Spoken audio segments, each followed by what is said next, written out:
Political Capital is brought to you by Uber Canada, building a better future for those who connect our communities. CHEK Podcasts.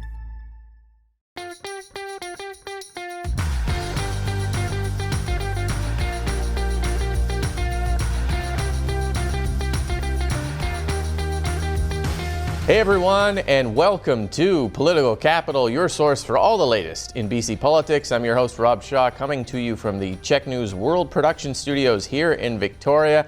A big thanks to Uber Canada for making this show free for you to listen to each and every week. Thank you, Uber. Actually, Uber just got approved in Victoria.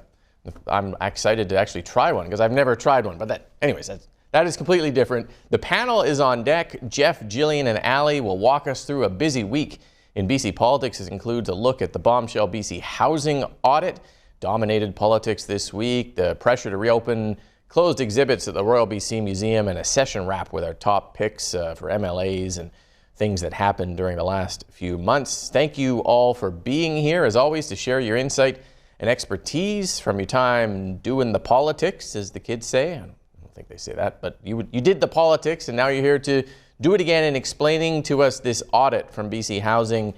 It landed. We've been waiting for it. It talks about a conflict of interest between the former CEO of Housing, who was married to the current CEO of Altira, the largest operator of housing facilities. They maybe got some preferential treatment for contracts. Because of this, the rules weren't followed. Stop short of saying fraud or corruption. There's no evidence that either of them benefited personally, just their relationship maybe made it easier to get work done. And then it became a political football, which we can talk about. The Premier admitting he wasn't quite honest when he fired the BC Housing Board last year, which he said was a change in policy, but turns out it was partly related to their refusal to fire the CEO. So let's start there. What do we make of this audit, how it played out? Allie, what are your thoughts on this? So whether by design or by luck, this is all unfolding the last week of the legislature being in session, but I don't think that the conversation is going to go away anytime soon. I think that all MLAs on all sides of the House will be talking about this during their barbecue circuit over the summer months.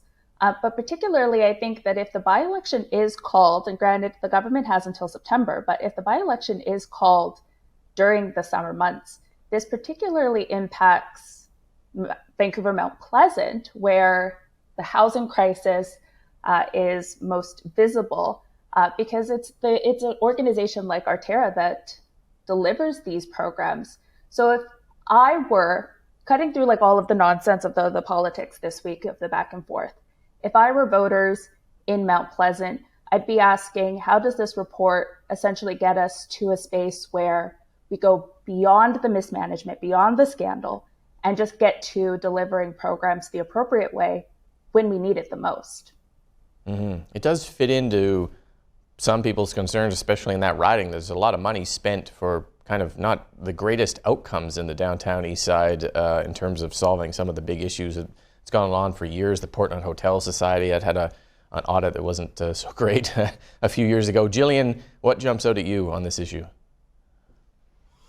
Well, I think, the first thing is just how seriously the government is realizing this issue is so late. I think there's a lot of political pressure on them because of a big promise they made in 2017 to build a ton of affordable housing that they haven't met yet.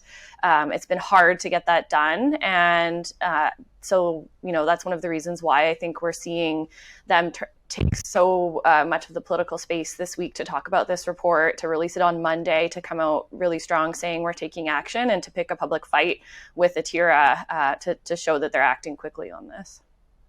They did, Jillian, staying with you, they did pick quite a fight, I've never seen a premier kind of call for the head of an organization to resign like he did with the CEO of Altira. He's kind of at war with the board now. He clearly wanted to get rid of the head of BC Housing. Like, the premier's in this thing. He's wearing a lot of this, Jillian. Yeah, well, he was housing minister for a couple of years while this was taking place, and while Altira saw the biggest funding increase that it's ever seen, over 3 times its prior funding from the government while the BC NDP is in power and while EB was housing minister. It was really interesting reading the government release because it reads like a saga of the actions that EB's taken since becoming housing minister, almost entirely just sort of trying to show that he's been on top of this issue, trying to show that he's been trying to fix it rather than being at the center of allowing it to happen. But, the opposition is on it because we've had the NDP in government on this file for 6 or 7 years. So it's going to be interesting to see if they're able to sort of right the ship to the public satisfaction quickly. Yeah. Jeff, can the opposition, BC United, capitalize on this? How do you make it the way that, I guess, both the audit, but also how it landed politically? Well, I'm not in the business of giving political advice to BC United, as the watchers of this show will know. They have tried this week. I think it's the challenge is that there's a real simple principle at stake here, and people understand it. It's that when you have a public company that in a public housing crisis is the vehicle for the public to make progress on the issue of getting people from low and modest incomes into housing, the decisions that it makes have to be driven dispassionately by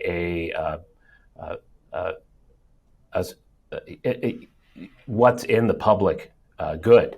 And what we're seeing here from this forensic report is in every indication that personal considerations got into the middle of it. What I've seen from the Altera board, I should have brought my Rich Coleman sash, because there has been no criminality, there is no corruption, therefore nothing has been done wrong. And that's absolutely not correct. The forensic audit is clear that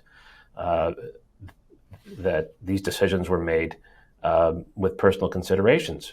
And the impact for people on the ground is that now there's questions in people's minds whether the decisions that have been made about where the money goes is it going to the right places? Is it doing the most good? So I was glad to see Premier Eby stand up, call this out,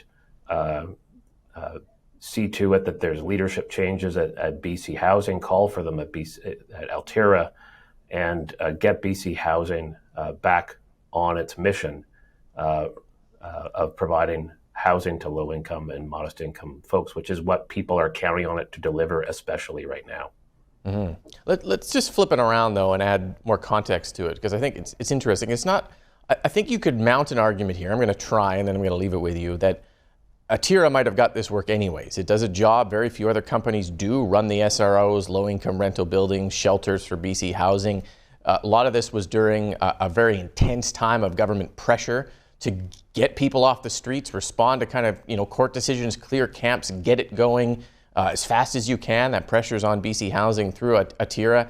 And I think the other thing I just want to raise here is Altera's board, hyper politically connected. The wife of the forest minister, NDP's Bruce Ralston, is on the board. The wife of the mayor at the time, Kennedy Stewart, was on the board. You have the former managing director of Ernst & Young that audited them.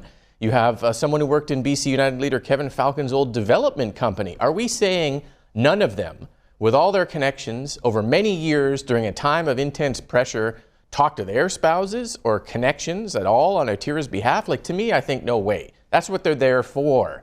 That they could have easily got these contracts anyways. Is there a larger issue here when we put that context in about how this is playing out? I think, both with BC United, the Premier, BC Housing, this sort of mess of how politically connected this organization is and how righteous it seems to think it is in the face of this public criticism. It's not even going to respond. It's just going to tell the government to go pound sand. Allie, is there a context there we should look at? I agree with you. The evidence is there that there's a lot of political connection, but let's take a step back here where ultimately where the CEO's responsible from the BC Housing side and the CEO's responsible from the nonprofit side, those are the two that are going to wear it the most. And I think where BC United and the opposition to this conversation is getting at is that whether or not people are you're responsible for it as CEO, and the government. But whether or not something illegal happened is still to be determined. But I think a lot of the criticism is in the foundation of, you wear this because you're responsible for it. So when I was listening to the question period this week, the foundation, a lot of the argument is the NDP are responsible for this mismanagement, but they're not the ones who did anything wrong here, in my opinion. Mm-hmm. Yeah, that's a fair assessment, I think. Jeff? It's fair enough, for sure. I would say to your argument, Rob, that the mission of the housing provider is what makes the following of the rules even more important. I don't question the integrity of people, or certainly they had in mind the best interests of British Columbia, and that's certainly true of people who are working on the front lines at BC Housing and at Altera. But when your mission is to provide housing to the people most in need, you have to do everything that you possibly can to be above board, to maintain public trust and faith in your organization and the decisions you make, that they're being done in the public interest. Because the alternative is that you lose public support, you lose government support. And at the end of the day, who's hurt by that? It's your residents. So I look at some of the response back to government, the Go Pound Sand message, the impressive people. I think there's a lot of ego in that. And I don't mean that as a criticism. I think it's just people who are deeply invested in providing housing, who see themselves as the only option, who see the work as their life's work, and that's all good. But that's what makes it so important to follow the rules. And you should never, in housing especially, think that you're the only person or the only organization that can deliver good in communities. Altera is good. There are other good organizations, and we need decisions that decide on where the money goes based on the public need, not on who the CEO of one knows and those personal considerations. So that's my response to you, Rob, and your outstanding argument. Jillian, I made it super complicated with my counterpoint. Is there anything else we should add in here to frame this, or? Well, I think to add another kind of layer to this is that the more administration and oversight you add, the harder it can be to get projects done as a nonprofit. And I think that that's where some of the corner cutting came from, the great sense of urgency that's been, and pressure that's been put on some of these providers to deliver, and how far the government is behind its goal to build all of those units. So I think that it needs to be done in a smart way. Allie mentioned nothing illegal was uncovered, but the executives were found to be in violation of the conflict of interest. That's something that's easy to follow. And yeah, I just agree with Jeff that it's these little things, even though they can seem onerous at the time, they end up causing you more trouble down the road if you don't follow them. So it's really important to strike that balance. We will see what happens there. I don't see how feasible it is for the Altera board to remain and the CEO to remain. They get 85% of their funding from the province. The province has frozen their contracts, and the premier's pretty clearly indicated he wants them to clean house. So at this point, I'm not sure that board is going to survive, let alone the CEO, but we'll keep an eye on that. On to the Royal BC Museum. How many shows did we blow on the Royal BC Museum over the years? This week, the tourism minister, Lana Popham, announced that Old Town is reopening this summer after, of course, the third floor was closed. That includes the Captain Vancouver's ship, and there's a cannery and a gold mine up there in 2020 because the government argued that we were too focused on the kind of colonial European settler history, and we failed to acknowledge the harm and history and impact on BC's Indigenous people. So those got closed off. The public, I don't think, was super pleased with the lack of warning there. We had the $1 billion museum plan that was botched. This whole thing got left in limbo. And then this week, Popham starts getting it back on track, laying down time markers for the museum's leadership team on things she wants to see happen up there. Is this an attempt by the NDP to kind of undo the damage? The new premier not wanting to wear this museum anymore, get rid of it? And if it is it going to be successful, Jeff? What do you think? Full marks to Lana Popham, the impressive, I say, Minister of Tourism, Arts and Culture for making a sensible decision, for bringing people along, engaging people, understanding where they're at. The people who are most invested on these decisions, people in the community, Indigenous peoples, folks in the tourism space. I think it's an example of politicians catching up with the fact that British Columbians are pretty smart, and they can understand that something that was done a number of years ago at a certain point in time maybe doesn't reflect entirely all of the values that we have today and all of the learnings that we have today. But people are smart enough to understand that with appropriate recognition in a museum talking about these issues, so people can have debate and talk the issues through and come to an understanding, that we can do these things. And so Old Town is beloved in Victoria. I'm looking forward to seeing it back in operation, and I'm looking forward to the context that it's going to be put around it, so that when people visit and see it, that there's that information about the journey that we've had as British Columbia on reconciliation and all sorts of other issues. And it's a learning point. It's going to be a learning point for people, and that's what museums are supposed to be. So, huzzah. Jillian, the solution to this 2 years of debate over decolonizing the museum and the Old Town exhibit is signs. They're going to put signs up there. There's a fancy name for government. I think they're interpretive boards or something like that. And they're going to say, hey, when you're looking at Old Town, make sure you think critically about these issues. I don't know why. I'm sure someone suggested signs in the last 2 years as a way to kind of salvage this thing. Is that the right step, do you think, for government to kind of just push this back out? I think it is a good step. I think, we've had a lot of discussion about this going back to the removal of the John A. Macdonald statue and changing of place names and things like that in BC. And I think adding that other layer of context is a good step forward, where we can still, learn about the reality of our history, but in a more contemporary context that is a little bit more thoughtful and a little bit more critical. I would assume that this is a way to get, people access to the exhibit, because there's been a lot of local outcry about that, while the museum takes more steps to add more sort of contemporary historical context to its exhibits. I think, signs are probably not enough, but they're a step forward that I think help enable the public to visit the exhibit while also adding that necessary context in the short term. Jillian, just staying with you here, you've done a lot of polling on your career. Do you think anyone cares about this issue outside of Victoria? People passionately feel it here, and I think Lana Popham feels that pressure as a Saanich MLA. The last tourism minister, Melanie Mark, was in Vancouver. Popham, gets that this is not a good issue in Greater Victoria. But outside of that, I don't know, do you think any of this resonates, or is it just, nah?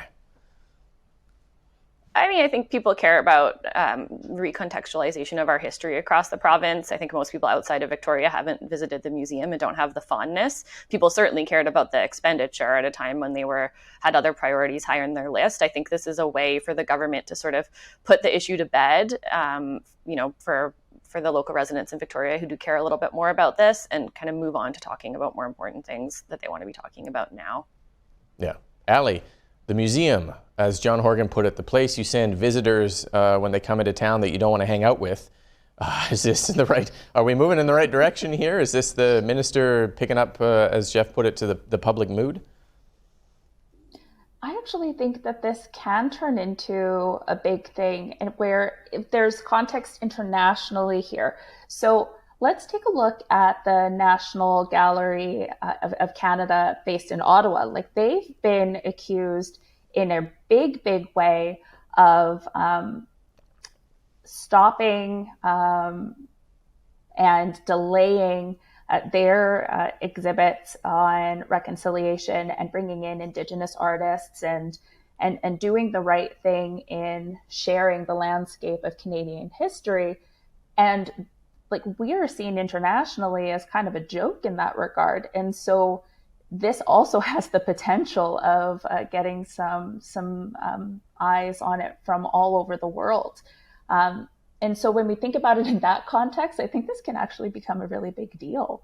So the signs aren't going to cut it, really. So if this is like phase one of a multiple phase, and I know that there's a lot of consultation still happening, then we still have a long, long way to go. But signs aren't going to cut it. Yeah. I want to just do very, very quick, just do quick 30-second takes on what you think about the session. And then on the podcast, we're going to carry on talking a bit more about it in depth. Jeff, briefly.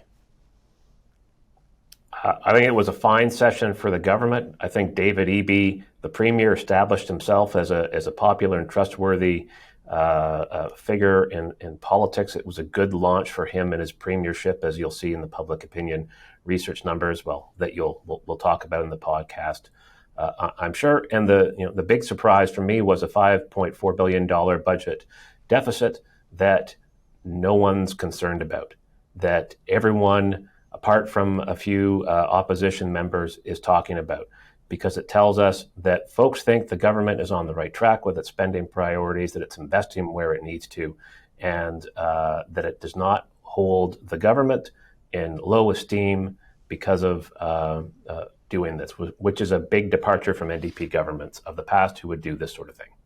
Okay. Jillian, briefly, your overall thoughts of the session? Yeah, I think, definitely some worthy legislation from the government, pay transparency, pedestrian and cyclist safety, the HIDA Recognition Act, which is a really important piece of reconciliation, long time in the making. And I also just want to shout out both the opposition parties for bringing productive ideas forward. We saw the BC United with their mental health plan, and the Greens with a whole whack of things, from a 4-day work week pilot to a tuition freeze. So I think that's, it's some progress towards having a little bit more of a productive opposition from both those parties. So that was good too. Okay. Allie? My general analysis was that this session was particularly vague, and we're going to go into the summer thinking there are a lot of unresolved issues, particularly on the big file. So all the things that Jeff and Jillian mentioned, those are great, and we're heading in the right direction with certain things. But I think the big crisis that we've talked about, public safety, affordability, health, we're left with voters thinking, well, what's government doing on these and on a bigger scale? So I think we're going to have a very busy fall session because of that. Mm-hmm. Okay, great. Thank you to the panel for being here. Thank you for watching. We'll be back next week with all the latest in BC politics here on Political Capital. Political Capital is brought to you by Uber Canada, building a better future for those who connect our communities.